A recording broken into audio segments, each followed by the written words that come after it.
So what's going on, guys? I've managed to pick up finally what I've been looking for a while. I know I talked about this in a few episodes before, that I was wanting to get a candy cab. So these are Japanese style candy cabs. So in Japan, the arcade scene is much different, where people sit down to play the arcade machine, as opposed to America, you're always seeing stand-up cabinets.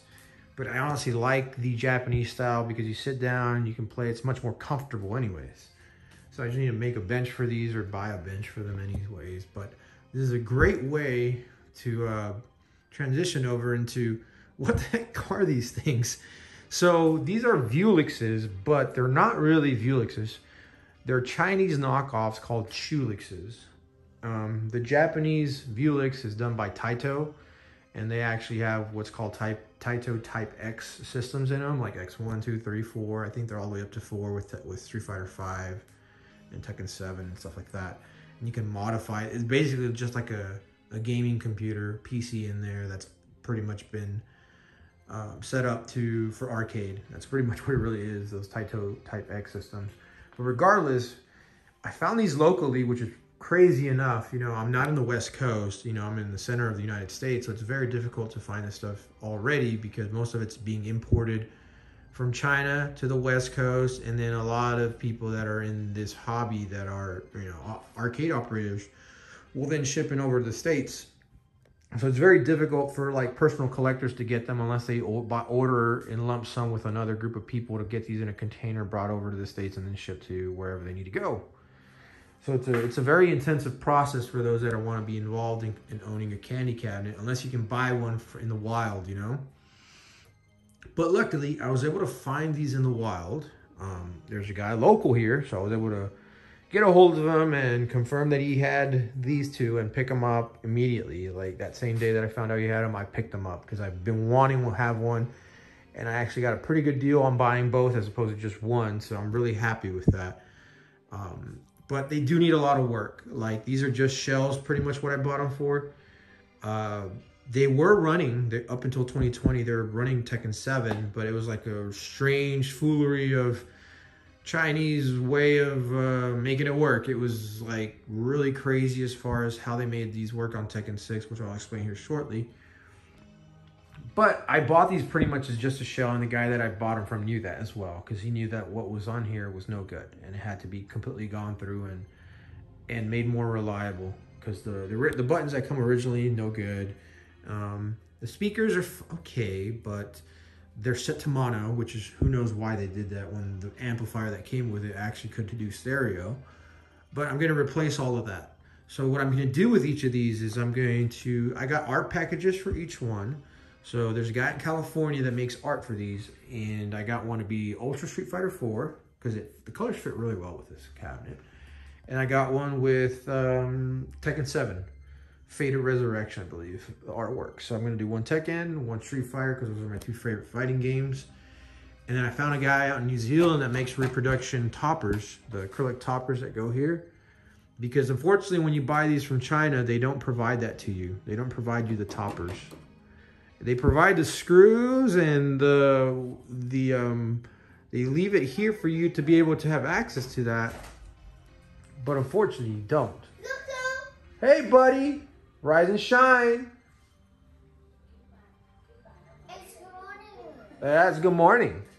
So I've got the toppers, guys. So I've been able to get the hold of the toppers. It's actually morning here. It's Sunday morning. So I haven't had a chance to really go over these, even though I bought them early in the week. But so I got the toppers. I got the signage. I already ordered it. I think there's a person on Etsy that makes the decals for Vewlix that go on the sides. The yen, that's going to get done too.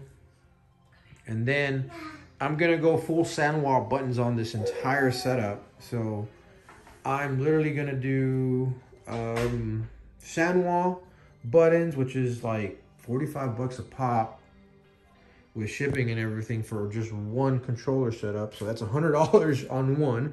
So I'm going to do $200 worth, but I just bought one full set for now because I want to test those buttons before I buy all four. I've bought the Brooks fighting harnesses for both as well. And then I've got the Pico fighting boards. So I've got in a full setup for the controller. I'm going to do all that harness. So that'll be good to go. And then I'm gonna get better sound amplifiers for this. I might try to mix in a subwoofer. That'd be pretty cool. I'm gonna change out the LEDs in here because these are no good, these are junk. And I'm gonna put better LEDs in there. What else am I gonna do? I want to also do the upgrade for the internals as well. So let me go over that. Now, technically, these are running 720p monitors. There's some of the newer ones that are running 1080p, but these are older model ones that are running on 720. But for now, I'll leave them in. A lot of guys will swap in 1080 monitors or gaming monitors later on down the road. They're not too expensive. I'll do that later on.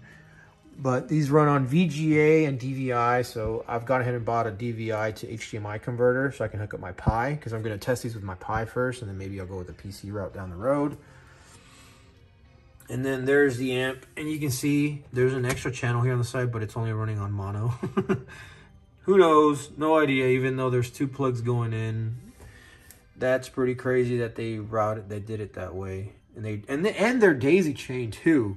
So I gotta undaisy chain them and route them individually to fix that, because they're daisy chained. Like, they're running up there for the top ones. These are the for the wires to the top, and then the speakers are there. They hook up to the bottom, and they're plugged in. So later on, I might actually upgrade those speakers because I'm getting a better amplifier, anyways.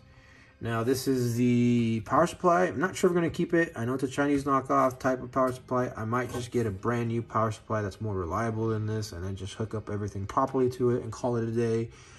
I've got to replace this, though. This stuff is no good, no bueno.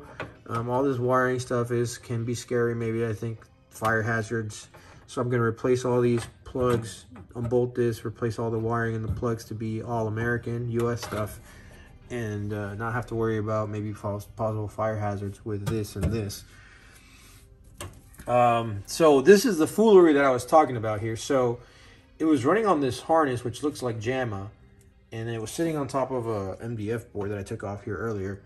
And there was like a PC box in here, but when you opened it, it wasn't a PC. It was a PlayStation 3 Slim in there that they crammed in the box. And they had connected the video out to this weird looking board. I can't explain it, but this weird looking board translated everything from the PS3 on over to this kind of connector, which is crazy to me. And it would play Tekken 6. It was the craziest type of Frankenstein I've ever seen in my life. But they got it to work. However they did it, no idea. They ran custom script for the setup, and they even had operator options for coins and all that stuff. So props to them to making that, figure out how to make that work.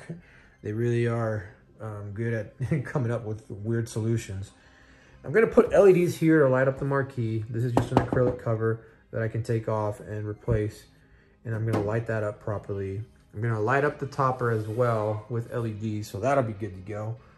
But as you guys can see, these are in really good shape. It's crazy that I got these and they had been routed, because usually these get kind of beat up by the kids and stuff, you know, at location. But these are great examples. They have a few scuffs here and there, which is to be expected when these have been shipped around. Very easy to move. I mean, I had no problem moving these. These run on wheels. They have wheels. If you want to take off the control panel, you just remove 2 screws on each side and lift this sucker up. This comes off, and then underneath here, there's 5 screws that you remove, and this whole entire control panel comes off, and you basically got this really flat arcade cabinet to be able to fit in. I fit these in my SUV easily, no problem asked. And so I was able to do that, put them in my car, no problem, take them home one at a time, and now I've got them here. But now that I have them here, I'm gonna redo the entire thing, as I said, and I'm gonna try to make these look as good as possible. I don't know if I'm gonna do a Versus setup just yet. Technically, I could do that and then set up for 4-player, because I have 4-player stuff, and I can set them in Versus configuration too, or I can do several options. Like right now, I'm gonna try with my Pi board and see what I'm gonna do with that. But I'm later on probably gonna go with the PC route and then set them up with PC and have much more variety of games and much more reliable frame rates and stuff like that. And I'll probably upgrade to a 32-inch gaming monitor if I get a really high-end PC and, you know, have like, you know, 120 hertz frames or 120 frames on most of the games and play amazing, even though you don't really need it. All you need is really the 60. But regardless, guys, this is an amazing pickup. Never thought I'd have some candy cabs, at least anytime soon. The market for them is crazy right now. It's really difficult to get anything imported from right now from China over to the States. So that just adds on to being really lucky to find these, given the situation. I know there's like a buddy of mine was telling me that guys had ordered the guys that had ordered these from China like months and months ago have yet to get them. You know, importing stuff right now is just so difficult with everything going on in the world. But, you know, regardless, I was able to grab these. I can now make my own dedicated candy cab in my game room and play these awesome fighting games on these machines. So this is going to be really interesting for me to wire all this up and enjoy doing it. So you guys have a good one, guys.